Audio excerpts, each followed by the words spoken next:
También para hacer como otros comentarios más inclusivos. Hola Erika de Caballito.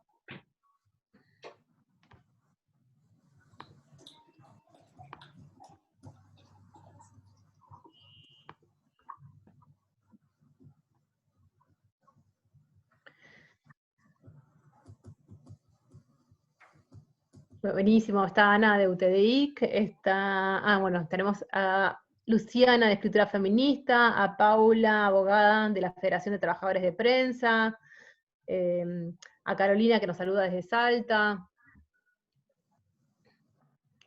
Lucía de la Organización de Bomberos Americanos, Mercedes del Banco Vice, bueno, Alejandra también de OIT y de la iniciativa Spotlight, ahora en Pilar, sí, estamos todos relocados.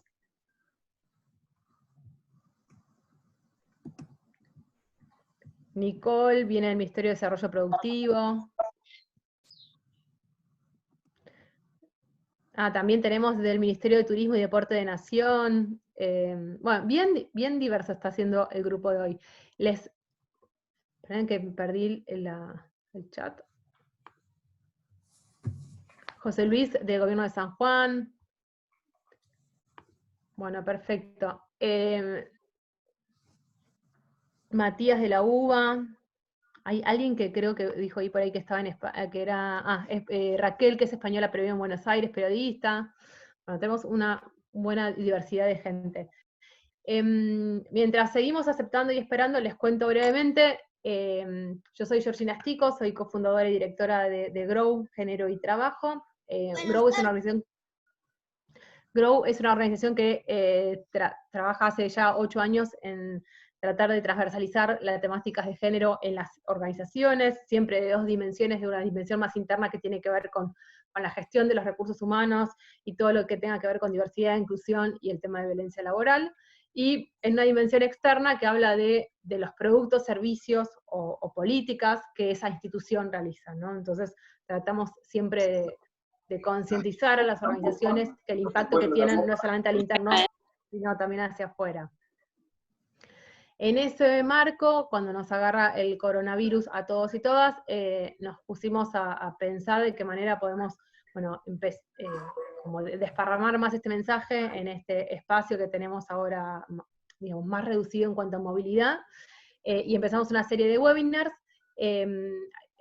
específicamente sobre temas que tuvieran que ver con género y COVID. Hablamos sobre liderazgos, hablamos sobre masculinidades, hablamos sobre el impacto del género en todos los aspectos del COVID, sea transporte, sea salud, bueno, sea trabajos también. Hicimos una encuesta que sigue vigente, que ahora después la vamos a pasar si la pueden responder, o la quieren difundir, que todavía está online, para entender cómo es el uso del tiempo en esta época, y en ese contexto es que nos acercamos entre las personas que nos acercamos fue a Elba López Mourelo, que ahora Elba se va a presentar, para solicitarle que esta charla y empezar como a pensar, reflexionar en mayor profundidad sobre qué pasa con los trabajos feminizados en este contexto de COVID, ¿no?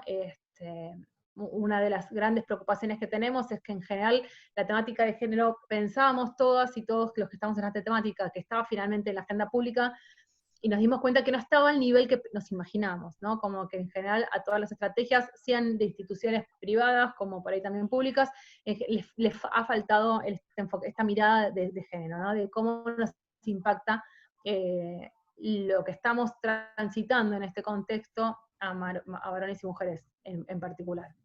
Así que bueno, dicho esto, hoy está conmigo también Mile, que va a estar felicitando. Y bueno, la dejo a Elba para que se presente y la escuchamos.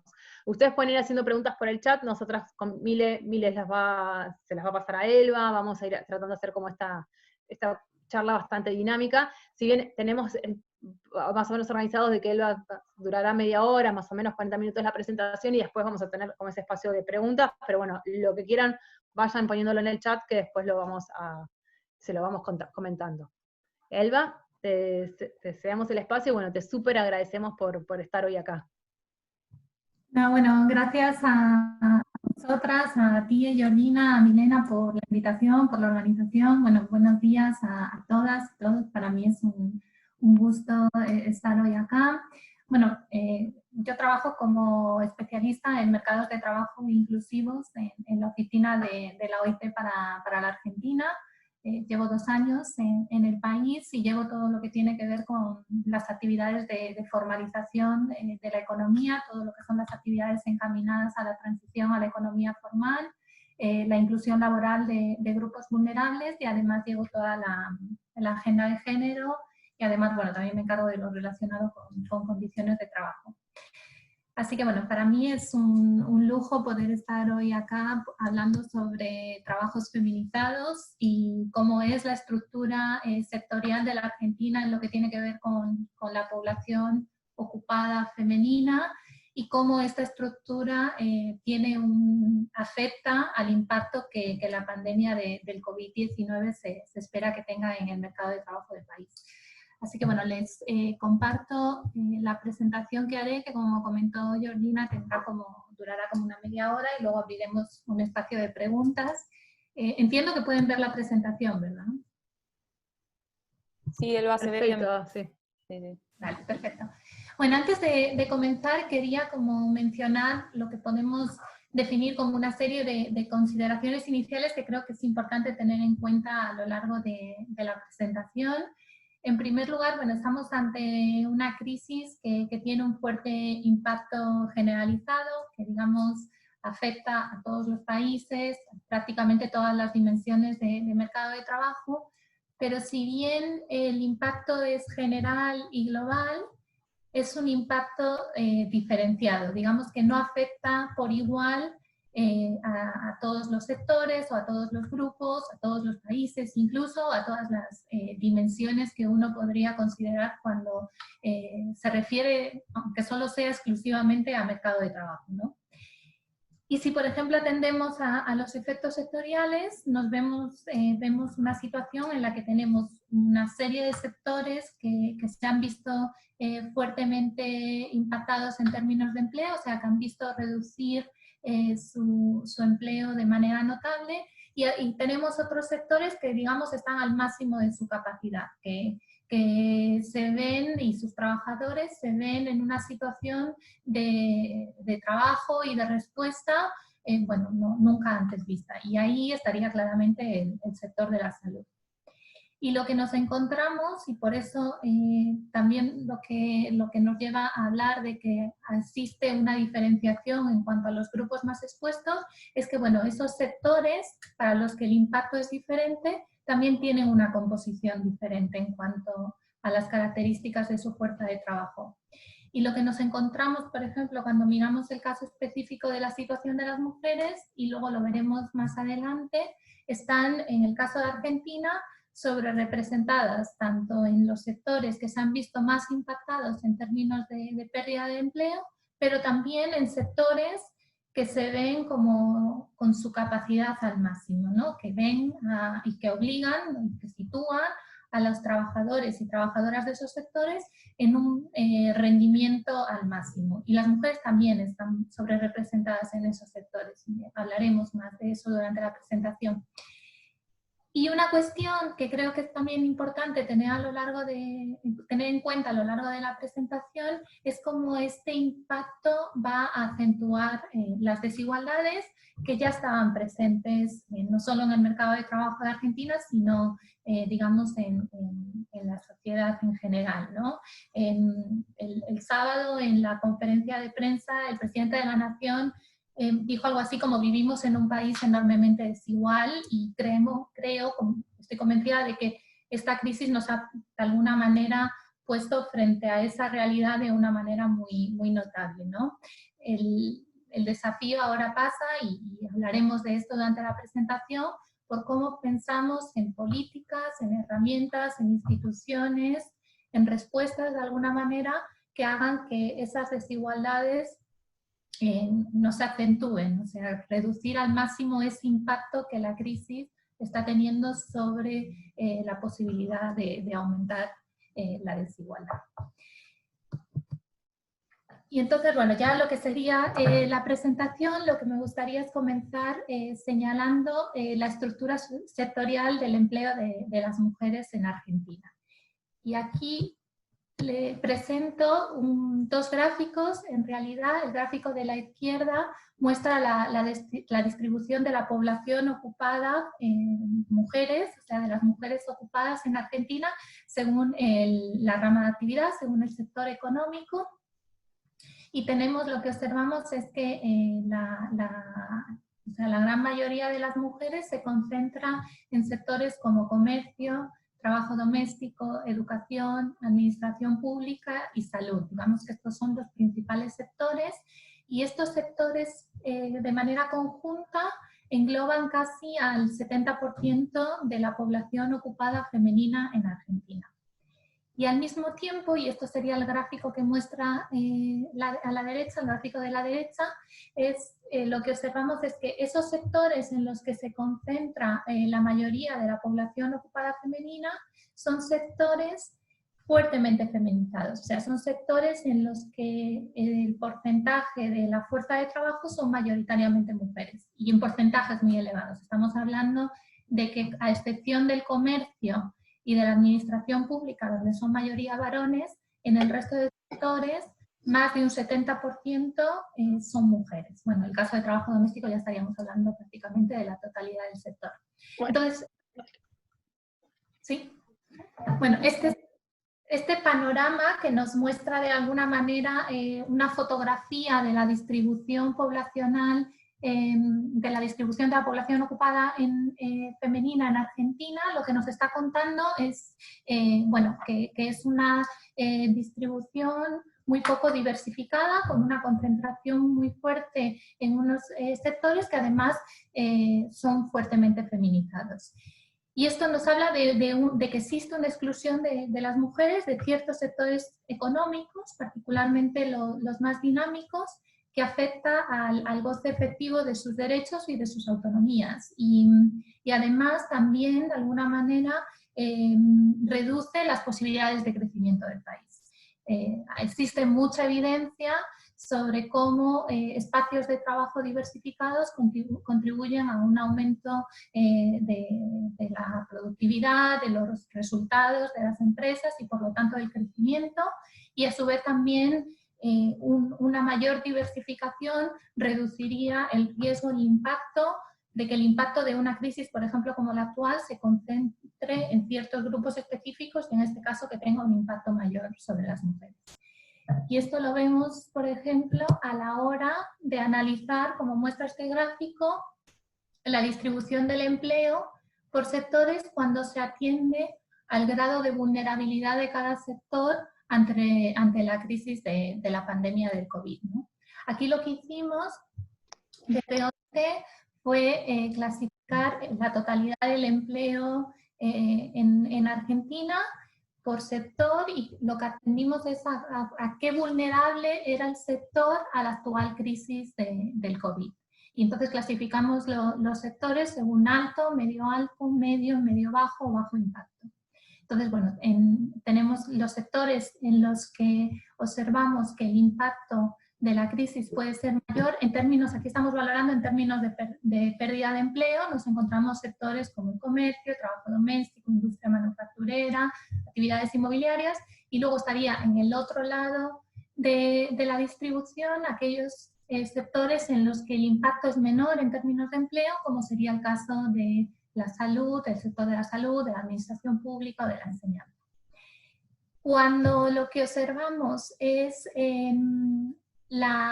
cuando tratamos de alguna manera de vincular este gráfico con el anterior, es decir, cuando le ponemos la perspectiva de género, lo que nos encontramos es que los sectores con mayor presencia de mujeres, los sectores más feminizados, son aquellos sectores que se encuentran digamos, en ambos lados de la situación, ¿no? Son o bien sectores en los que el impacto del empleo, en términos de empleo, ha sido muy alto, como el caso de trabajo doméstico o comercio, o bien se encuentran en el otro lado de la situación, ¿no? Son sectores en los que el impacto en términos de empleo ha sido muy bajo, como es el caso del sector salud o del sector educación, pero que enfrentan otros riesgos como es la exposición al contagio, largas jornadas de trabajo y también, por ejemplo, en lo que tiene que ver tanto con salud como con educación, en realizar una actividad ante una nueva, digamos, organización del trabajo, ante un nuevo contexto, exige como un reinventarse, ¿no?, sobre la marcha. Y eso está afectando fundamentalmente a las mujeres porque son la mayoría en esos sectores. Bueno, lo que ahora me gustaría es mostraros, he seleccionado, digamos, un sector de cada una de estas dos situaciones, ¿no? Un sector en el que el impacto en términos de empleo ha sido bajo, pero se ve sometido a un alto volumen de trabajo bajo una situación de riesgo de contagio, como es el sector de la salud, y luego he escogido un sector que estaría en la otra situación, que es un sector que se ha visto muy afectado en términos de empleo. Ambos sectores con fuerte presencia de mujeres, y me gustaría un poco contaros cómo es la situación y cuáles son los riesgos que enfrentan. Uno de ellos sería el de sector salud, entonces os contaré sobre la situación de las trabajadoras de la salud y luego hablaremos de la situación del trabajo doméstico y de las trabajadoras de casas particulares. Con respecto a cuál ha sido el impacto de la actual pandemia en las trabajadoras de la salud en Argentina, bueno, en primer lugar, creo que es importante hablar de la cuestión del personal sanitario con el que cuenta el sector salud en Argentina. Bueno, Argentina, si os fijáis en este gráfico, sería el quinto país, empezando por el final, o sea, por el final de la tabla, y cuenta con 259 trabajadores y trabajadoras por cada 10.000 habitantes. Se encuentra en cuanto a su personal, a su cifra de personal sanitario, digamos que se encuentra en línea con lo que se observa en otros países de la región, es una cifra similar a la de Chile y Brasil, pero está por debajo de cifras como las que presentan países como España o Italia, en torno a 320, 350 trabajadores de la salud por cada 10.000 habitantes, que vieron en la actual situación de pandemia sus sistemas sanitarios al borde del colapso, ¿no? Y con su personal sanitario principalmente expuesto ante esa situación de colapso.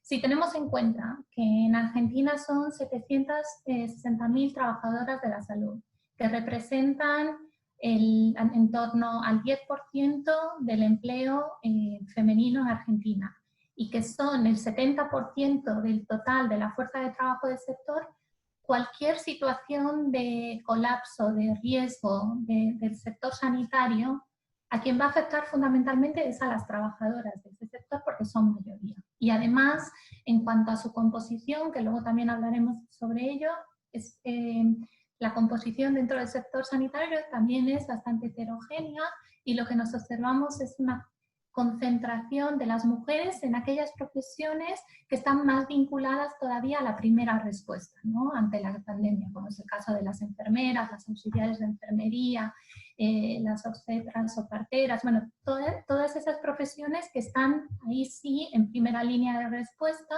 mientras que los varones se suelen concentrar en otras profesiones, además de la medicina, como en los puestos de gestión.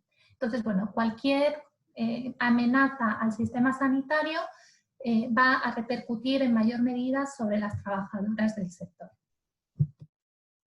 La segunda cuestión que es importante tener en cuenta cuando atendemos a las trabajadoras de la salud es su exposición a riesgo de contagio, que está relacionado un poco con esa composición del propio sector sanitario, ¿no?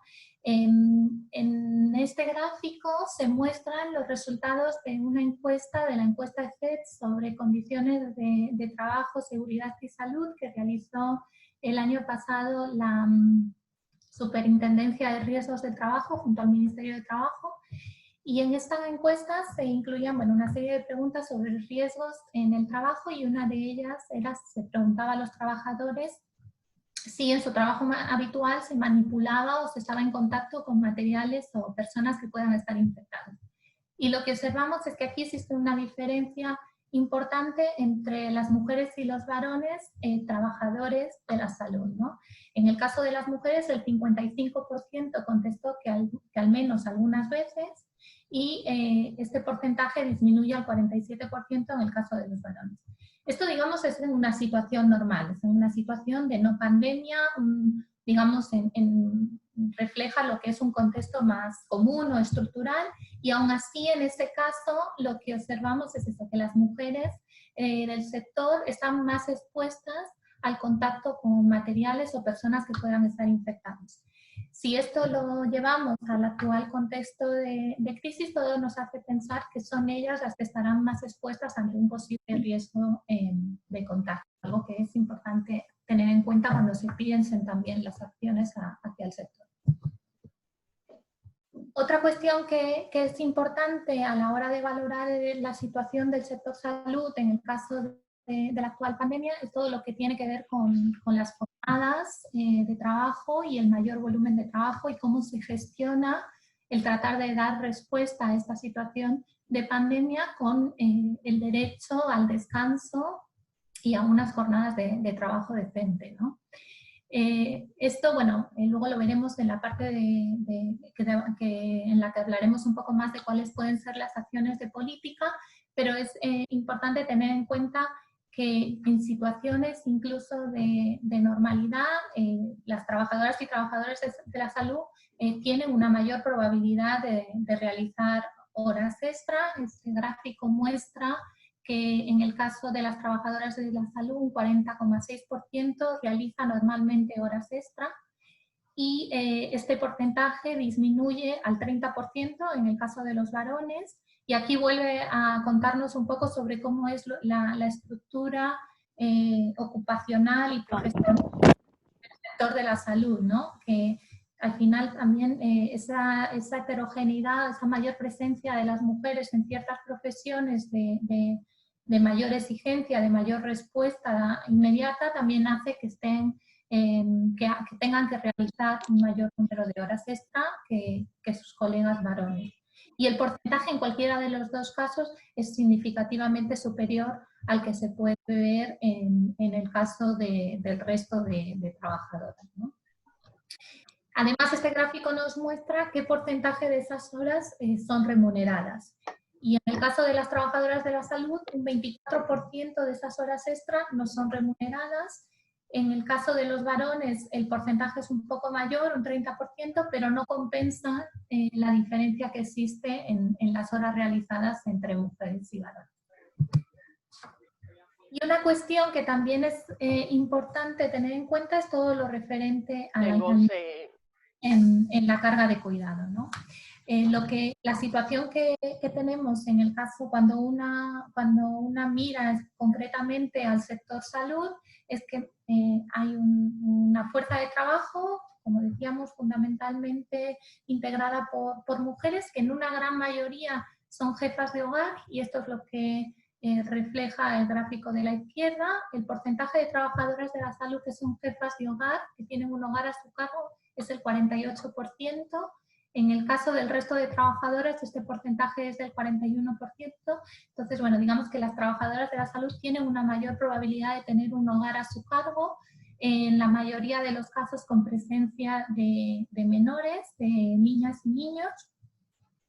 Y en este contexto nos encontramos, bueno, con el cierre de escuelas y de centros de atención de personas mayores, de todo tipo de espacios de cuidado, ¿no? Entonces, bueno, ellas a día de hoy, las trabajadoras de la salud se enfrentan a una situación que se caracteriza por tener unas jornadas de trabajo muy largas, bajo situaciones de estrés y difícil, cuando la pandemia alcanza su pico. Eso en cuanto a lo que tiene que ver con el trabajo remunerado, y luego se encuentra en su hogar con una carga de trabajo que se ha visto multiplicada ante ese cierre de los espacios de cuidado. Y esta carga de trabajo no remunerado recae fundamentalmente sobre ellas, como sucede prácticamente para toda la sociedad. En el caso de cuando vemos el número de horas promedio por día que las trabajadoras y trabajadores de la salud dedican al trabajo doméstico no remunerado, observamos que existe una brecha de 1 hora promedio por día entre mujeres y varones.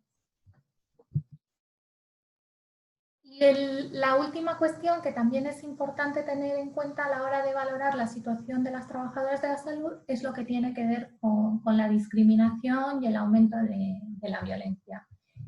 Bueno, creo que todas y todos tenemos presentes episodios de situaciones de ataque a trabajadoras y trabajadores de la salud, bueno, incluso en espacios como edificios en los que ellas y ellos viven, ante bueno, la posibilidad o el miedo de contagio, han sufrido situaciones de ataque, ¿no? Eso ha sido una cuestión común prácticamente a todos los países. Y lo que quería mostrar en este gráfico es que de por sí es un sector que enfrenta normalmente, incluso en situaciones normales, un riesgo considerable de violencia, ¿no? De situaciones de violencia. Esta misma encuesta sobre condiciones de trabajo preguntó a todos los trabajadores, y aquí mostramos lo referente a los trabajadoras de la salud, el gráfico de la izquierda del todo, trabajadores, el del medio, y el gráfico de la derecha, que sería el resto de trabajadoras. Se les preguntó, bueno, con qué frecuencia son objeto de situaciones de agresión por parte de clientes, pacientes, públicos y etcétera. Y tanto las trabajadoras como los trabajadores de la salud, en este caso el porcentaje coincide, manifestó que en un 39% que al menos una vez habían sufrido una situación de agresión, ¿no? Por parte de un cliente, un paciente, por parte del público. Y este porcentaje disminuye al 22% cuando se considera el resto de trabajadoras del mercado de trabajo argentino, digamos. Así que bueno, es un sector que ya por sí enfrenta un riesgo de violencia, de episodios de agresión, si tenemos en cuenta la situación de tensión a la que puede llegar el sistema sanitario ante un aumento de los casos y digamos una situación de pico de la pandemia, es probable que estos episodios todavía sean más comunes. Y bueno, por último, mencionar con respecto a las trabajadoras de la salud lo que tiene que ver con la protección laboral. El sector de la salud es un sector en el que la incidencia de la informalidad laboral es relativamente más bajo de lo que se observa en otros sectores. En Argentina, cuando consideramos el total de asalariados, la tasa de informalidad, el porcentaje de trabajadores y trabajadoras no registrados se encuentra en torno a un 37% en el caso de las mujeres, 31% en el caso de los varones. Cuando miramos al sector salud, estas cifras descienden, pero igualmente son elevadas, ¿no? Estamos hablando de que el 20,4% de las mujeres del sector están en una situación de informalidad y las afecta más a ellas que a ellos. El porcentaje de trabajadores no registrados en el sector salud son en torno al 15%, 14,7%. ¿Qué significa cuando hablamos de las trabajadoras de la salud esta incidencia de la informalidad laboral, estas tasas altas de no registro? Bueno, lo que estamos hablando es de que son trabajadoras que no tienen acceso a una serie de derechos laborales que son cruciales en el actual contexto. Y esto es lo que nos muestra el gráfico de la derecha, que presenta el porcentaje dentro de estos trabajadores y trabajadoras no registrados del sector salud, qué porcentaje de esos trabajadores no registrados tiene acceso a una serie de derechos laborales como son la licencia por enfermedad, la obra social o la cobertura por ART o seguro por accidente.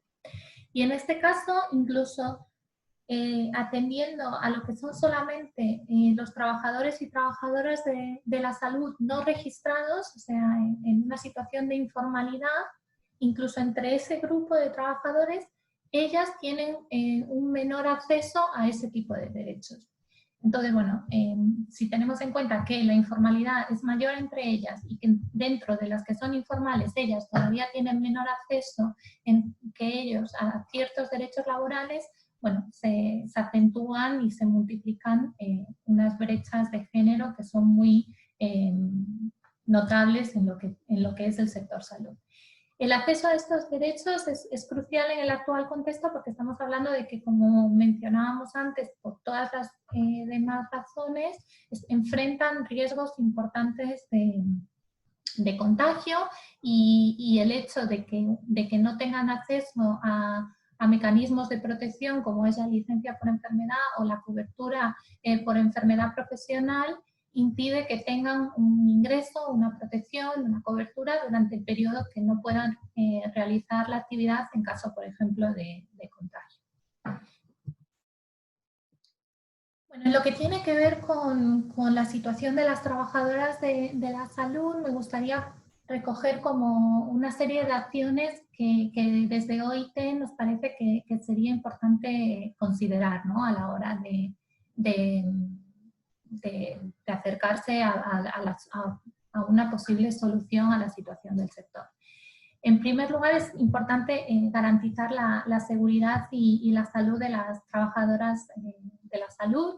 Es el peor escenario posible que podría enfrentar un sistema sanitario y una sociedad en general es encontrarse con un número muy elevado de trabajadoras en este caso, porque son mayoría, pero trabajadores igual, en una situación de contagio que no pudiesen que no pudiesen continuar trabajando porque te encuentras con un escenario de un aumento en el número de enfermos o de pacientes unido a una disminución en el personal que podría dar respuesta a ese aumento en el número de pacientes, ¿no? Entonces, toda medida encaminada a garantizar la seguridad y la salud es fundamental. Lo que nos encontramos en el caso de Argentina, con las últimas cifras que había disponibles, que todavía están pendientes de actualización, es que la tasa de incidencia del contagio por COVID-19 en el caso del personal sanitario es se encuentra entre los porcentajes más altos que hemos visto para los países que se han analizado. Entonces, bueno, es una cuestión que es importante tener en cuenta y tener presente para pensar en las respuestas necesarias, ¿no? Luego, la segunda cuestión que también consideramos que es clave es en lo que tiene que ver con establecer límites máximos a las horas de trabajo. Es una situación, somos conscientes de que es una situación compleja porque la situación de emergencia, de pandemia, obliga a poner al sector sanitario, al sector salud, al máximo de su capacidad, y eso significa también, de alguna manera, poner a los trabajadores también al máximo de sus capacidades. Pero es importante tener en cuenta que el llevar a esos trabajadores a unas horas de trabajo excesivas, a jornadas largas, también amenaza la propia sustentabilidad del sistema porque también aumenta más el riesgo de contagio, de que enfermen, de que necesiten solicitar licencias, y esto también supone una amenaza al sistema.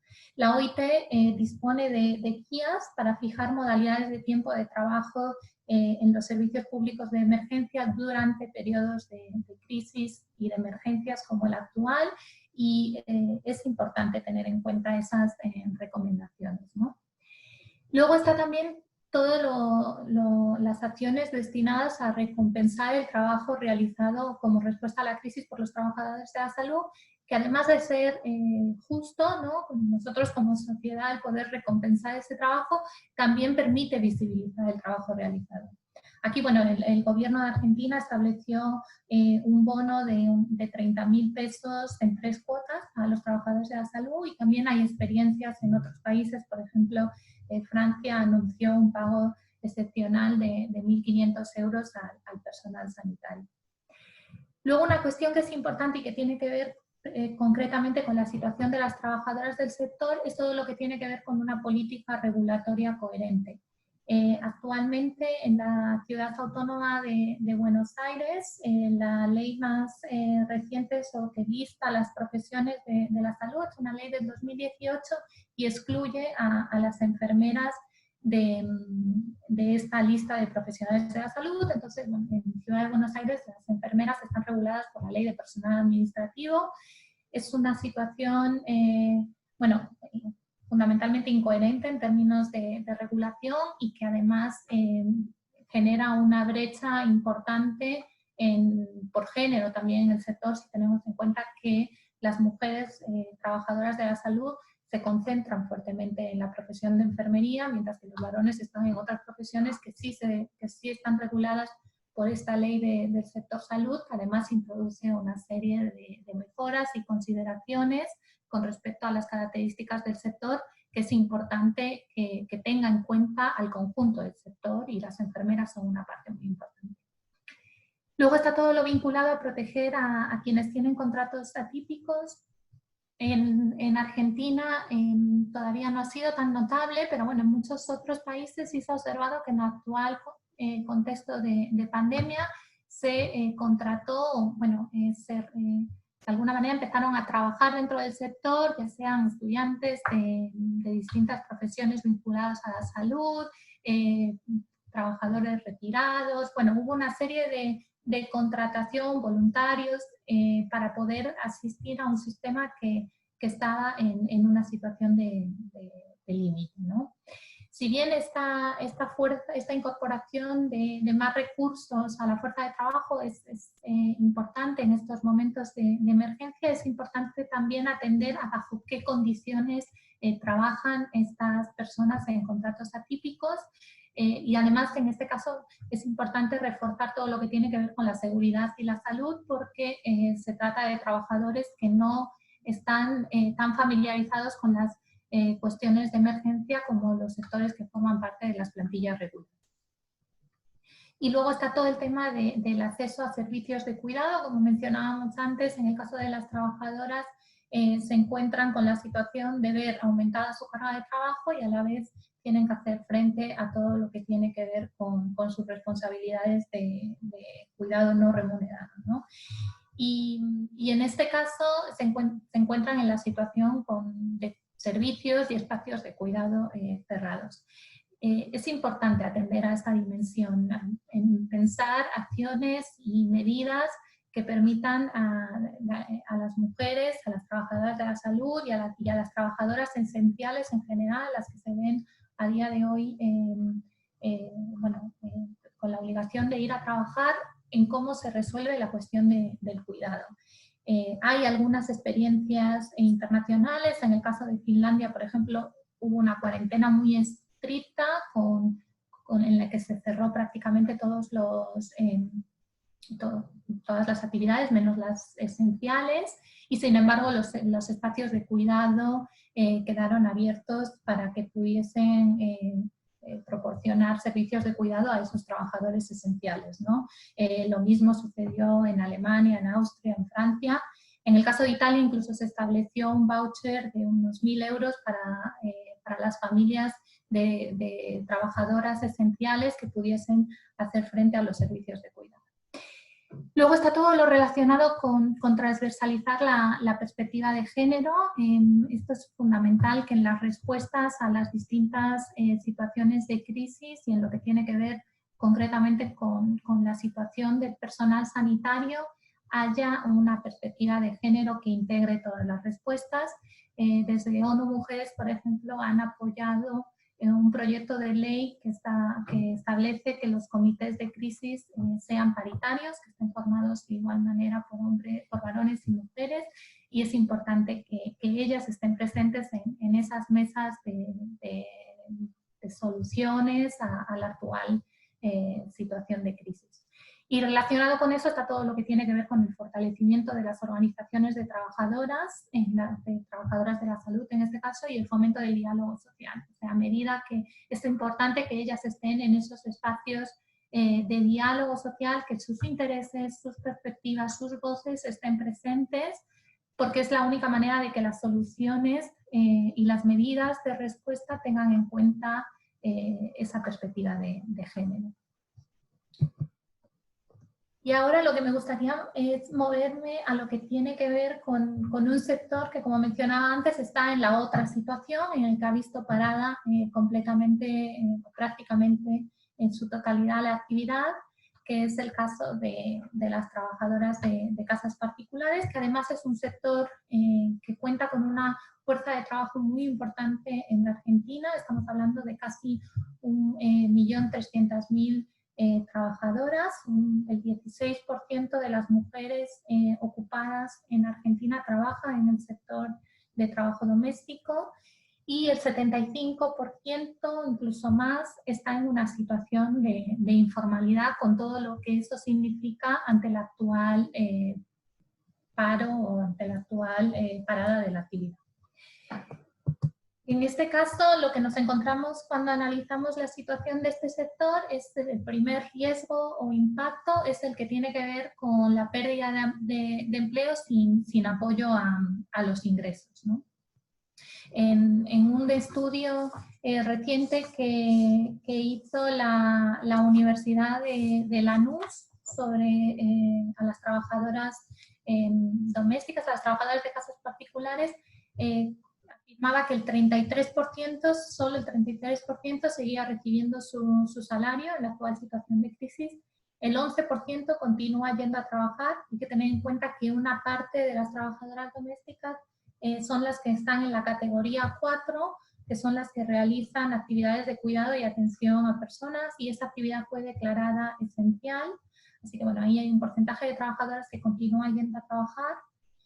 Hay un 20,2% que mantienen la relación pero no le pagan, y en un 13,1% le pagan menos y el 3,5% fueron despedidas. Entonces, bueno, estamos ante una situación en la que la mayoría de las trabajadoras domésticas han visto o bien perdido su empleo o una fuerte disminución de sus ingresos.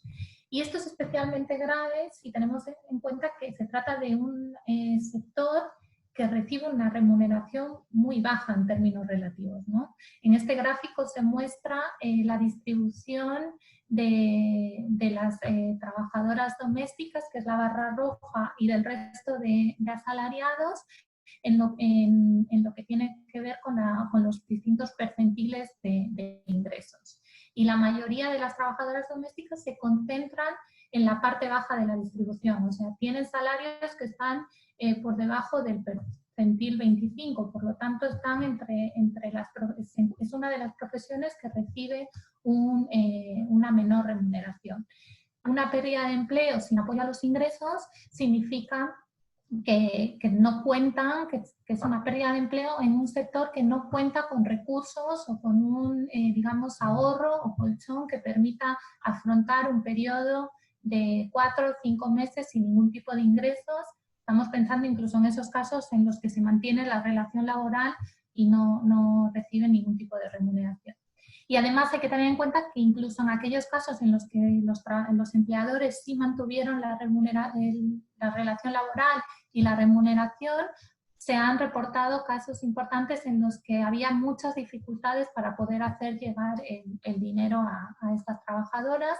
Bueno, muchas no tienen una cuenta bancaria, y aunque luego se estableció un sistema de pago a través de un código que podían recibir en sus celulares y poder cobrar en un cajero, bueno, hay muchas trabajadoras que no están familiarizadas con este tipo de tecnología, y muchos empleadores, sobre todo empleadores mayores, que tampoco están familiarizados con esa tecnología.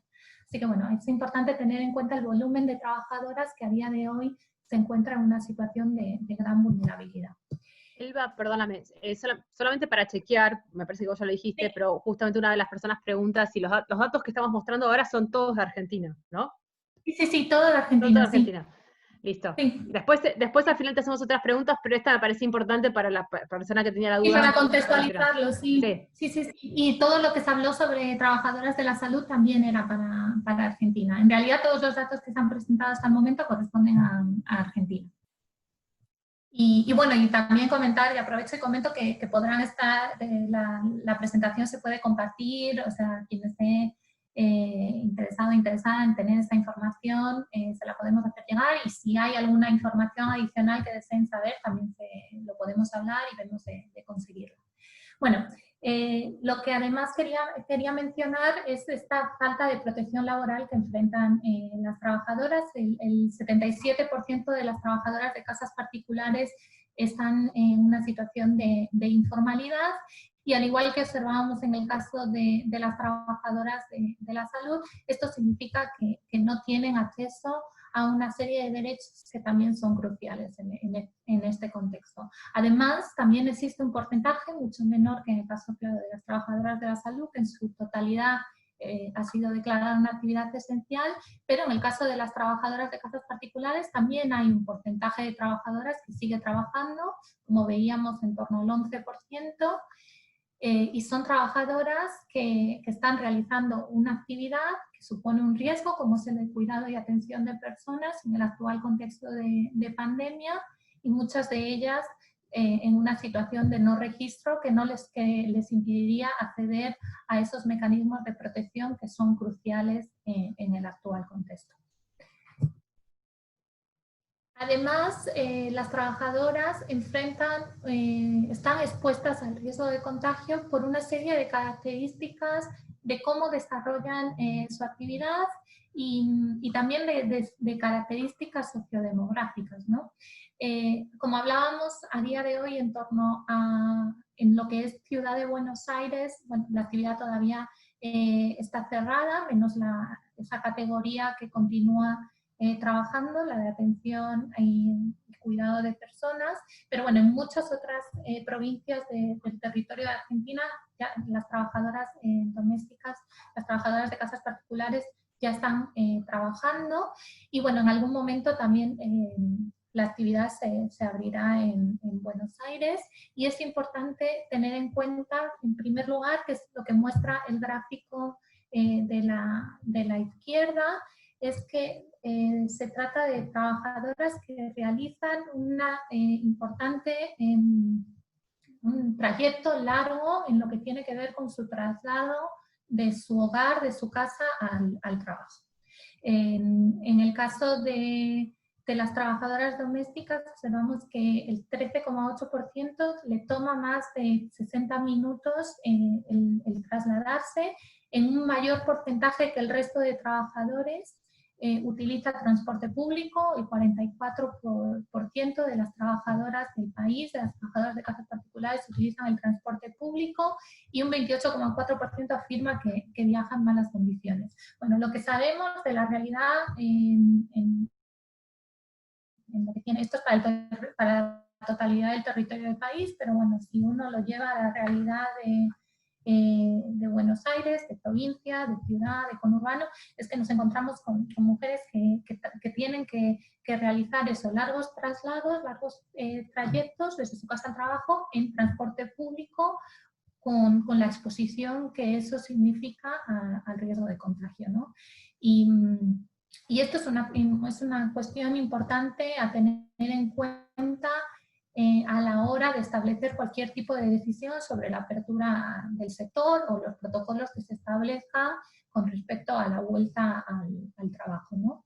Y además, otra particularidad del sector, que es lo que muestra el gráfico de la derecha, es lo que tiene que ver con el pluriempleo. Se trata de trabajadoras que en su mayoría trabajan para más de una casa, y esto significa que se van trasladando de un hogar a otro, y que están expuestas a las medidas de protección y de prevención que distintos empleadores adopten, ¿no? Entonces, bueno, el riesgo se multiplica cuando se depende de varios empleadores con respecto a su protección. Además, en este caso también existe un riesgo de jornadas más largas y mayor volumen de trabajo en lo que tiene que ver sobre todo con las actividades de atención y cuidado de personas.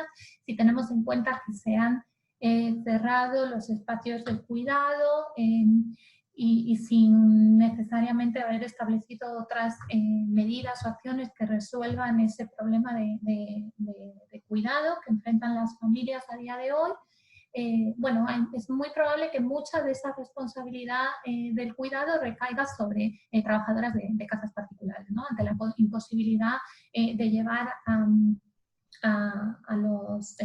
las personas dependientes, a los niños y niñas a un espacio de cuidado, hogares, a medida que se vayan abriendo las actividades, es probable que contraten a trabajadoras para poder realizar esos servicios. Esto significa que va a haber un porcentaje cada vez mayor de trabajadoras sometidas a mayores horas de trabajo, a jornadas más largas y a un mayor volumen de trabajo. Entonces, bueno, ya en situaciones normales ellas realizan horas extraordinarias que en un porcentaje más alto no están remuneradas. Es importante tener en cuenta esta dimensión a la hora de organizar la apertura de las actividades no esenciales y cómo se resuelve la cuestión de cuidado, porque estaría afectando también a estas trabajadoras. Y por último, mencionar también déficits relacionados con la seguridad y la salud en el trabajo. En nuestro contacto con las trabajadoras del sector hemos observado que en muchos casos, y esto es algo común en varios países, bueno, se reporta cómo los empleadores les exigen bueno, hacer como servicios de limpieza mucho más exhaustivos con el uso de productos nocivos y tóxicos. Entonces, en una situación de normalidad, como es la que refleja este gráfico, también usando los datos de Veracets para Argentina, la manipulación de sustancias químicas o nocivas o tóxicas entre las trabajadoras domésticas es bastante común, mucho más común que en el resto de sectores de actividad. Ellas manifiestan que en un 34% que al menos algunas veces utilizan sustancias químicas nocivas o tóxicas. Bueno, esto existe el riesgo de que se vea agravado en el actual contexto de pandemia y de riesgo de contagio. Ya muy brevemente para terminar, porque bueno, voy bastante mal de tiempo, mencionar algunas acciones que nos parecen importantes en lo que tiene que ver con el sector de casas particulares. Lo primero está relacionado con todas las medidas que favorezcan la retención del empleo. El gobierno de Argentina ha establecido acciones que nosotros valoramos muy positivas en lo que tiene que ver con la retención del empleo en el sector privado formal, como es, por ejemplo, todo el programa de asistencia de emergencia al trabajo y a la producción, que incluye subvenciones salariales, por ejemplo, a las empresas que han visto de alguna manera afectada fuertemente su actividad. Bueno, es importante pensar en mecanismos similares en lo que tiene que ver con el trabajo de casas particulares, y hay ejemplos, por ejemplo, en Francia, donde el Estado paga el 80% del salario que los empleadores pagan a sus trabajadoras domésticas durante estos meses de crisis. Bueno, pensar en cómo se podemos pensar también en mecanismos de exenciones tributarias, de incentivos fiscales, pero hay que también pensar en este tipo de medidas que favorezcan la retención del empleo.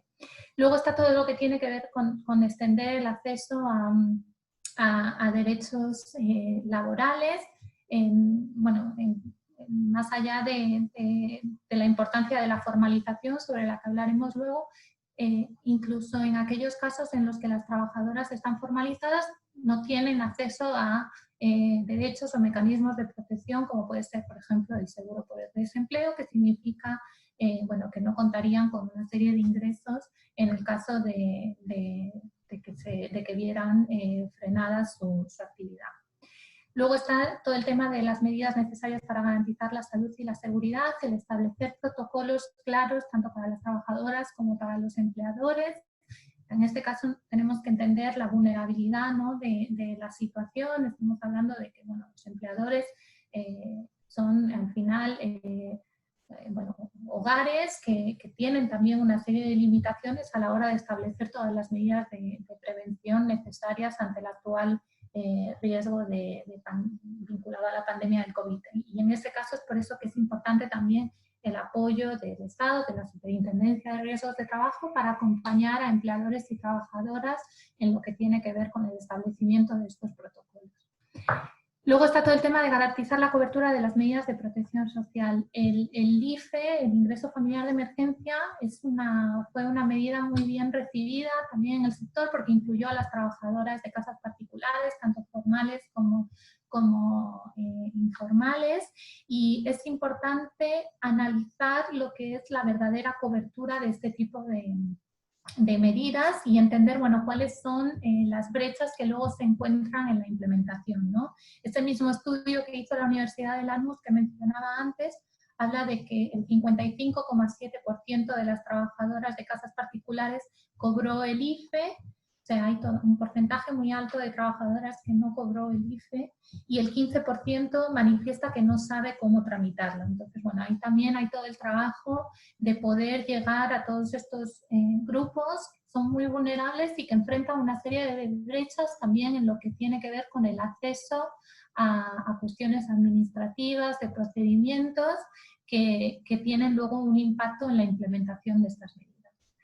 Y luego está todo lo relacionado con las establecer campañas de información y sensibilización. Solo el 3,7% de las trabajadoras de casas particulares está afiliada a un sindicato, el 2,1% se contactó el año pasado con un sindicato y solamente el 8,5% consultó la ley del sector. O sea, es importante establecer campañas que informen a las trabajadoras sobre sus derechos, a los empleadores sobre sus derechos y sobre sus obligaciones y sensibilizar sobre la situación del sector. Y ya por último, y con esto termino, es también necesario todo lo vinculado a avanzar, a continuar trabajando en la formalización del sector. Como mencionábamos antes, el 76% todavía está en una situación de informalidad y la actual crisis también nos hace pensar, bueno, qué diferente hubiese sido esto ante una mayor formalización de las trabajadoras, ante una mayor situación de registro y ante unas instituciones de mercado de trabajo mucho más fortalecidas. Bueno, muchas gracias. Hasta aquí la presentación. Gracias, Selva. Hay algunas preguntas en el chat, si te parece las voy leyendo y si alguien tiene alguna pregunta o comentario más puede ir dejándolo ahí y lo vamos recuperando. Primero, sobre esto último, preguntaban si está disponible el estudio que comentabas de la Universidad de Lanús para compartir. Si está disponible, si querés podemos pasar el link por acá. Igualmente cuando terminamos el webinar después mandamos siempre el video y todos los links que se hayan mencionado se los mandamos por sus mails. Si alguien no se inscribió en el formulario y quiere dejarnos un mail para recibir información, puede pasarlo por el chat. Y después te leo las preguntas que había. Delfina preguntaba al principio... Perdón, Mile, sí. hago una sola observación. Como van a ser las 12, sabemos que Elba se puede quedar un ratito más. Si alguien se tiene que ir y quiere hacer una pregunta, déjela, que nosotros la vamos a hacer, es decir, vamos a hacerlo y esto te queda guardado, así que después cuando les compartimos el video van a poder ver la respuesta a su pregunta. Y ahí ya te dejo, Mile. A ver, empiezo por la primera pregunta. Era de Delfina y quería preguntarte cómo ves la cuestión del acceso a servicios de cuidado para trabajadores y trabajadoras que vuelvan a sus espacios de trabajo, dado que hay pocos espacios laborales que cuentan con espacios de cuidado y que no están habilitados todavía los espacios de cuidado. ¿Cómo se podría hacer viable, considerando también que la mayor parte de las trabajadoras domésticas no están trabajando, exceptuando algunas que cuidan personas mayores o con discapacidad? Esa es una primera pregunta. Respondo y luego, bueno, sí. Bueno, creo que esto es una cuestión fundamental y que lamentablemente no está resuelta. Creo que bueno, no exageramos cuando decimos que esto ha sido fundamentalmente una crisis de cuidados. Es así, ha puesto en evidencia las limitaciones del sistema de cuidados de Argentina y de muchos otros países, ¿no? Lo que vemos ahora es una situación básicamente caracterizada por una parte de la fuerza de trabajo que se encuentra teniendo que realizar su trabajo a la vez que atiende toda una dimensión de cuidado que de alguna manera antes estaba externalizada. Eso está muy presente tanto en quienes realizan teletrabajo como en las trabajadoras esenciales que mencionábamos antes. Y a medida que se vaya abriendo la actividad, bueno, hay toda una cuestión no resuelta, sobre todo si tenemos en cuenta que todo apunta a que los espacios de cuidado serán de las últimas servicios o entre los últimos servicios en abrirse. Y una de las razones por las que espacios de cuidado, digamos, más esenciales, como pueden ser los de primera infancia o incluso los espacios de cuidado a mayores o de personas con discapacidad, como pueden ser centros de día, una de las razones por las que tardarán más en abrirse es porque también hay cuestiones edilicias importantes en estos espacios de cuidado. O sea, son espacios de cuidado que enfrentaban limitaciones importantes en cuanto a las condiciones de trabajo de sus trabajadoras y trabajadores y en cuanto a las condiciones de los espacios, que hace que sea muy difícil poder establecer medidas de prevención y poder garantizar una vuelta segura a esos espacios. Entonces, esa cuestión está sin resolver y pone digamos, una brecha importante en el sistema que a medida que se abra la actividad será más evidente. Y luego hay otra cuestión que no es menor, que es qué presente está la cuestión de cuidado en la agenda, ¿no? Y en las decisiones que se toman. Y bueno, mañana nosotros estaremos acompañando una presentación que realizan, de una guía que realizó UNICEF y ELA sobre cómo fomentar, fortalecer la agenda sindical en políticas de cuidado. Pero bueno, no podemos olvidarnos de que es importante que estas cuestiones de cuidado estén en la mesa de negociación de trabajadores y empleadores cuando se piense en cuestiones como abrir la actividad o no, ¿no? No puede ser que esta cuestión no se debata o no esté presente a la hora de tomar una decisión tan importante, y ahí, bueno, esa limitación también está relacionada con qué presente está en la agenda de este tipo de estas organizaciones, tanto de trabajadores como de empleadores, una cuestión tan fundamental como es la cuestión de cuidado, que a su vez también está relacionado a qué paritaria es la representación de estas organizaciones en esos espacios claves de negociación, ¿no? Perfecto. Quiero sumar una cosa solamente con esto que estaba comentando Elba en relación a esto del cuidado y el rol de los empleadores y las empleadoras también en este sentido, ¿no? Nosotros cuando hicimos la encuesta, que Mile les pasó el contacto al principio, el link al principio, tiene que ver justamente para poder visibilizar, ponerle un número a las horas que demanda hoy el cuidado, para que las instituciones puedan ser responsables en tomar estas decisiones, ¿no? Nos parece, es decir, y usamos mucho este concepto también de corresponsabilidad, que en general se utiliza alrededor de la familia, los hogares, para llevarlo a las instituciones, hay que ser corresponsables en este momento, donde no se le puede solicitar a los trabajadores y trabajadoras que vuelvan a un trabajo, a una oficina, a una planta, o los que están también haciendo actividades esenciales, que se asuma que pueden hacer esos trabajos sin tener en cuenta el cuidado que está también que tienen ellos en sus espaldas, ¿no? Y que el Estado les puso esa responsabilidad de cuidar y de educar también. Es decir, el derecho a la educación hoy también es un derecho que está totalmente familiarizado. Entonces, esta tensión tenemos que generar, es decir, es súper interesante también el trabajo con los sindicatos para generar también esa conciencia de, así como se habla y está al mismo nivel en todas las empresas, el tema de la seguridad y la higiene como en sus protocolos para la vuelta, que la agenda de cuidado esté en ese nivel, ¿no? Porque ahí es donde encontramos que hay como más rechazo y es el mayor desafío de subirlo al tema como transversal en este estado, ¿no? En este momento. Bien, paso algunas preguntas más de María Laura Palero. Te querían preguntar, Elba, si sabías que el Sindicato de Amas de Casa pidió apoyo al gobierno para sostener fuentes de trabajo del servicio doméstico. Sí, soy consciente de que SACRA mandó una carta específica al presidente de la Nación para establecer una medida encaminada a la retención de empleo dentro de esas acciones y propuestas que defendíamos. Y sí, es que creo que, bueno, como comentábamos desde OIT y ahí entiendo que estamos alineadas tanto con SACRA como con UPAC y otros sindicatos mayoritarios del sector de trabajadoras domésticas, de que sería una medida clave y además también en línea, ¿no? con la respuesta del gobierno, como yo mencionaba. Si se han establecido estas ayudas y subvenciones a empleadores formales del sector privado, bueno, ¿por qué no llevar ese tipo de lógica y respuesta al sector de trabajo doméstico y a los empleadores de trabajo doméstico, ¿no? Igualar ambos, siempre en la medida de lo posible, pero igualar al máximo la situación del sector a la que se observa en el resto de sectores de la economía. Bien, perfecto. Después hay una pregunta de Nicole Moscovich, si podría ser también una propuesta de política pública que el Estado pueda proveer infraestructura. No sé, Nicole, si te referías a infraestructura en algo en particular. Capaz era una pregunta muy del momento en el que está hablando Elba.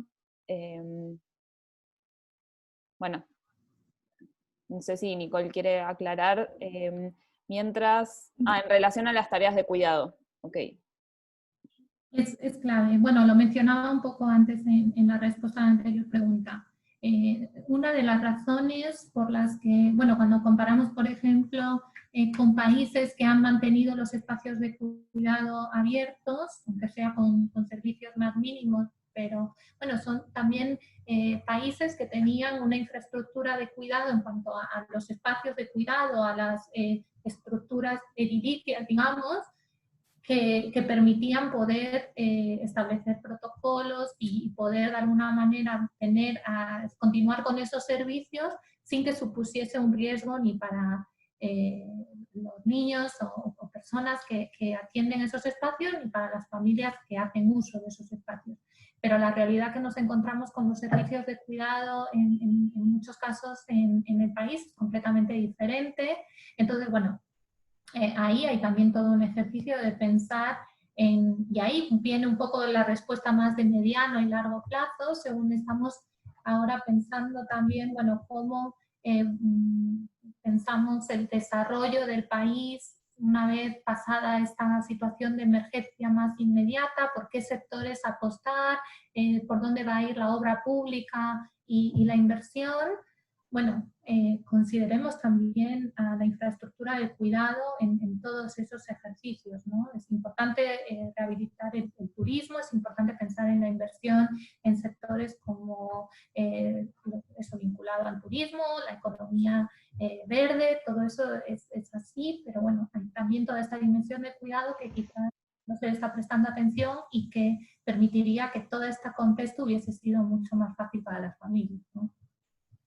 Sí, perfecto. Perdón, acá sumo solamente algo, Mile, antes de la próxima pregunta, de la importancia de transversalizar el género en todas las medidas, ¿no? Entonces, cuando el Estado está diciendo justamente ahora cómo quiere empezar a promover la construcción, que es aparte uno de los sectores más masculinizados, qué interesante sería que esa construcción, como decís vos, esté quizás enfocada en los espacios de cuidado, que es donde más falta nos hace, donde están también los espacios, no solamente porque es un espacio feminizado en cuanto a trabajo, sino también por el servicio que brinda, que es decir, puede tener un impacto directo en la autonomía económica de las mujeres, es decir, poder generar estas interrelaciones. O cuando vos comentabas también el tema de la IFE y la dificultad para cobrarla, en cuanto a las mujeres que no tenían cuenta bancaria, pero también que se vio en aquellas personas mayores, quizás que son empleadores, que tampoco están bancarizados, es decir, qué importante es también cuando estamos pensando en la inclusión financiera, pensarla desde las generaciones, pensarla de los espacios geográficos, pensarla desde un enfoque de género, ¿no? Es decir, no asumir, es como que a veces el no tener este enfoque se hace que se asumen soluciones o se asumen como generales o globales soluciones que después en la práctica nos encontramos que son impracticables o que hay un montón de personas que quedan excluidas. Exacto. Es importante primero tener unas instituciones muy fortalecidas. Creo que, por ejemplo, en el caso de IFE, a día de hoy hay un número muy alto de personas que están en el sistema que no estaban en el sistema. Esto es una ganancia o sea, que hay que capitalizar también para llegar con otro tipo de medidas y otro tipo de respuestas, porque surge también el interrogante de, bueno, no estaban en el sistema, no estaban recibiendo ningún tipo de ayuda. ¿Cuál era la situación de esta gente y en qué medida necesitaban una ayuda más continua y cómo se pueden pensar mecanismos de protección más continuos? Capitalizar esa fortaleza de la institución a día de hoy. Y luego, bueno, además de que las instituciones en general sean más fuertes, tienen que tener esa perspectiva de género. Por eso, bueno, nosotros, yo destacaba ese proyecto de ley que ha sido presentado e impulsado por ONU Mujeres para que los comités de crisis sean paritarios. Y bueno, es importante la presencia de las mujeres y es importante que sea una presencia, digamos, activa, con capacidad de decisión. O sea, que esa presencia se torne en considerar verdaderamente las cuestiones que ellas llevan a esos espacios de negociación de las respuestas. Bien, buenísimo, gracias, Selva. Ahí había un comentario, si podías repetir los datos de la situación de empleabilidad de las trabajadoras domésticas, pero el webinar queda grabado, aviso solo porque estamos pasadas de tiempo, así después lo pueden volver a ver y cualquier duda que tengan nos pueden comentar. Y había un pedido también sobre si existen datos actualizados sobre el trabajo de mujeres en territorios rurales, pero también podemos hacer lo mismo. Si querés, Selva, nos pasás los datos que haya y se los pasamos, así no nos extendemos tanto más en el tiempo. Repito que los que no se hayan inscrito en el formulario, en el Google Form, si quieren déjennos sus mails por el chat, así les pueden llegar después los materiales. Y la última pregunta que había era de Ana Núñez, sobre cómo se controlará la implementación de los protocolos de seguridad y salud laboral durante la emergencia sanitaria en las casas particulares. Y bueno, esa es muy buena pregunta y es un poco la pregunta clave, diría yo, porque bueno, lo que tenemos en el caso de Argentina, como en la mayoría de los países, aunque hay algunos países que han avanzado más, es que bueno, la inspección del trabajo no llega al sector de casas particulares porque hay una serie de dificultades vinculadas a realizar inspección laboral en los hogares, ¿no? Uruguay es un país que ha avanzado un poco más en lo que tiene que ver con la inspección del trabajo en casas particulares, pero no es el caso de Argentina. Y aquí surge, bueno, cómo se garantiza que se están cumpliendo, a día de hoy, primero, cómo se garantiza que se están cumpliendo el derecho de las trabajadoras de poderse quedar en sus hogares respetando la cuarentena y recibir un salario, que claramente lo que muestran las cifras es que no se está cumpliendo. Además, también se observan, en ese mismo estudio de la Universidad de Lanús, se observan cuestiones como cambio de la categoría de la trabajadora, o sea, pasarla a la categoría 4, que pasa a ser la de cuidado y atención de personas para que continúe trabajando. Bueno, hay una serie de cuestiones que se están observando que no se pueden fiscalizar, no se pueden controlar porque las instituciones no permiten esa fiscalización de lo que es el trabajo de casas particulares. Entonces, lo que nos queda un poco como herramienta es todo lo que tiene que ver con la formación, la sensibilización, acompañar de la mejor manera posible por parte de las instituciones, apoyar todo el trabajo que realizan las organizaciones de trabajadoras, el sindicato de amas de casa, SACRA, que representa al sector empleador, para poder llegar con una información lo más clara, sensibilizando y confiando en que se cumpla con la ley, se cumplan con esos protocolos. También pienso que tenemos que confiar en la sociedad argentina, que ha demostrado que ha sido muy consciente en todo lo que ha tenido que ver con respetar lo que las autoridades han marcado, tanto en el respeto de la cuarentena. Bueno, cuando ahora se empieza a abrir la actividad, se empiezan a abrir actividades, creo que el enfoque va a tener que ser a informar sobre, bueno, cuáles son las medidas que se tienen que tomar en los distintos sectores. Y el de casas particulares es clave porque estamos hablando de que afecta a 1.300.000 trabajadoras, ¿no? y a los hogares que las emplean. Buenísimo, gracias, Selva. No sé si hay alguna pregunta más, si no dejamos por acá que ya estamos bastante pasadas de tiempo. Gracias por quedarse este ratito extra y gracias, Selva, por el webinar, estuvo súper interesante. No sé, Georgie, si querés agregar algo para cerrar. No, bueno, muchísimas gracias. Era, a ver, para terminar este mes de mayo, después de más de 2 meses de cuarentena, de aislamiento, de revisar y repensar, la verdad que todas las semanas saber cómo nos está impactando el coronavirus y las medidas que ponen también desde el gobierno y ver qué es lo que pasa en el mundo, ha sido súper desafiante. Así que bueno, te súper agradezco, Elba, por participar con nosotras y por como contarnos esta mirada, y me parece muy interesante esto de ver desde el impacto y dos áreas que están o muy impactadas o poco impactadas, que parecería que están muy o poco impactadas por estas medidas, y que esto nos ayude a reflexionar también para pensar hacia más adelante también qué cosas hay que seguir trabajando, ¿no? Nosotras desde nuestro lugar de seguir incidiendo en las instituciones empleadoras, hay muchas representantes de sindicatos acá también, justo está, bueno, ahí están de ELA también, que mañana van a tener este encuentro mañana, es decir,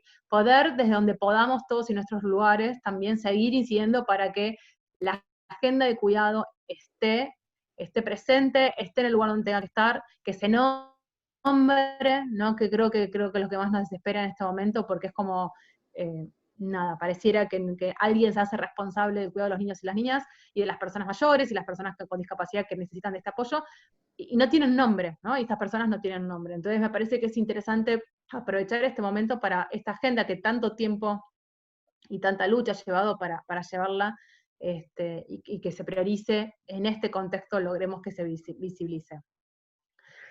Así que bueno, muchísimas gracias a todos y todas, y les vamos a estar compartiendo el material, y vamos a seguir, es decir, será con otra charla con Elba, escribiremos algo y también se los vamos a compartir. Si ustedes tienen alguna otra temática que les interesa para seguir en el mes de junio, avísennos, y también la vamos planificando, que ya estamos como pensando el siguiente mes y cómo seguimos con esto. Pero sí, como dice Ana, el compromiso hoy es visibilizar, ¿no? Y nada, gritar muy fuerte, porque es lo que hace falta. Así que bueno, gracias a todos y todas.